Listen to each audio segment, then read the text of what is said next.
సుముఖ అంటే మంచి ముఖం. ముఖము ఇప్పుడు వస్తుంది, పుట్టుకతో వస్తుంది.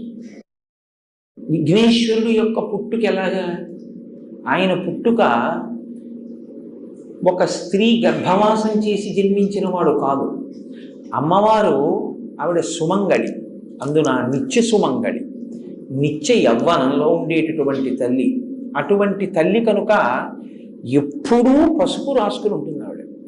ఎప్పుడూ పసుపు రాసుకుని ఉండేటటువంటి అమ్మవారు ఒకానొక రోజున తన ఒంటి మీద ఉన్న పసుపు నలిచింది. నలిచి ముద్ద చేసి ప్రాణప్రతిష్ఠ చేసింది. ఇప్పుడు విఘ్నేశ్వరుడు యొక్క మొదటి స్వరూపం నరవినాయకుడు. అంటే నరుడు ఎలా ఉంటాడో అలాగే పుట్టారు ఆయన. మరి గజముఖం ఎక్కడి నుంచి వచ్చింది? పరమశివుడు నరముఖాన్ని తొలగించాడు, గజముఖాన్ని పెట్టాడు. మనకి వినాయక వ్రత కల్పన కథలో ఏం చెప్తారు?